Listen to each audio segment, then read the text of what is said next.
قاری محبوب الرحمان صاحب آپ سوال کرتے ہیں گلگت سے، ایک جامع مسجد کے امام اور نائب امام دونوں مستند عالم ہیں، ان دونوں کی موجودگی میں مسجد کا خادم جو کہ فقط حافظ ہے اور مسجد وضو خانہ اور باتھ رومز کی صفائی کرتا ہے، ایسے شخص کا بعض نمازیوں کے اصرار پر امامت کرانا کیسا ہے؟ جس مسجد کا امام مقرر ہے، امام کے علاوہ کسی اور شخص کا مصلی پر آنا امام کی اجازت کے بغیر یہ درست نہیں ہے۔ یہ خود مسجد میں اور نمازیوں میں فساد کا اور لڑائی کا سبب بن سکتا ہے، اس لیے امام مقرر کے علاوہ کسی اور کے لیے امامت کرنے سے احتراز کیا جائے۔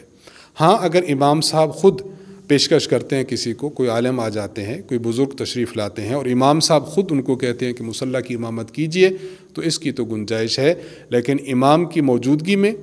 امام کی اجازت کے بغیر اور ان کی پیشکش کرنے کے بغیر اگر کوئی مصلی امامت کو پر آتا ہے اور نماز پڑھاتا ہے تو اس کا نماز پڑھانا درست نہیں ہے۔ تاہم اگر ان صاحب نے نماز پڑھا بھی لی ہے تو نماز تو ہو گئی، لیکن آئندہ ایسے کام کرنے سے احتراز کرنا چاہیے۔ بلکہ فقہائے کرام نے تو یہاں تک لکھا ہے کہ اگر ایک مسجد ایسی ہے کہ جس مسجد میں امام مقرر ہے، مقتدیوں میں کوئی ایسا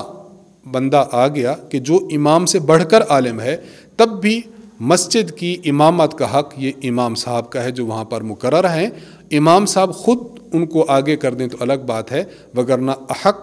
حقدار وہ امام ہی ہے۔ لہٰذا ہمیں اس کا بہت زیادہ اہتمام کرنا چاہیے، خصوصاً ایسی جگہ جہاں پر مقتدیوں میں کوئی ایسا شخص ہے جو نماز پڑھا سکتا ہے،